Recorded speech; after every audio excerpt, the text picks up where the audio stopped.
All right, for insight now into the emergency response to the Caldor Fire, joining us this afternoon is mark-neveau, former FEMA presidential appointee. And Mark, thanks once again for being here. The situation, it really has gone from bad to worse. The fire's path, the extreme growth. I mean, will crews ever catch up? You know, I don't know. What's ironic about this, too, is this is the first year that Cal Fire's been able to fly at nighttime due to some new helicopters. So you would think we'd be able to double production because we have these new tools. But yet we see fires for the first time in recorded history. They're leaping over the Sierra Nevada mountain range. The Dixie Fire just did, and it looks like the Caldor Fire is going to do it, too.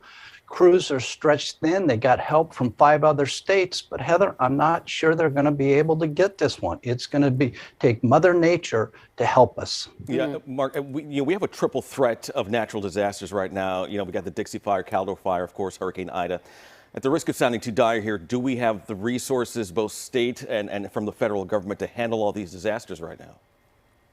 Well, to your point, Andre, this is what's going on. Before these fires broke out, Cal Fire, along with other fire agencies in California, were working 12 other large fires. Some of those fires, they did not have the opportunity to put enough crews on, so they were just putting in a few crews to keep an eye on it so they wouldn't take off. Some of those fires did take off. So that gives you an idea of the resources in terms of personnel. Typically, these fires would have hundreds and hundreds of fire engines and firefighters. Now, they've got them out there, but each fire, and there's so many fires, are requiring so much that it's being very difficult. Now, when we talk about the hurricane, we know that FEMA's already deployed 70% of their resources. So there is challenge here, no question.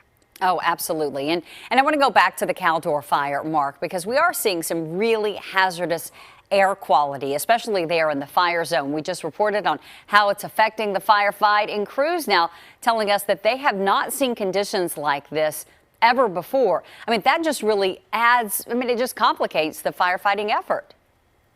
No question. They've been at this for so long, not just this year, but 3 or 4 years. We keep getting first, historical first. Most acres burned, second largest fire, a number of people were killed. It just keeps growing. And unfortunately, when you don't have resources, you're calling upon those firefighters to do an awful lot more trying to contain these fires. And what we're seeing with the Caldor is erratic fire behavior, spotting a mile down the road with a 90% ability that spot, that ember that's coming from the main fire, flying down a mile or so, is going to start another fire. More and more challenges to this. Yeah, more and more indeed. So we've seen these flames burn along Highway 50.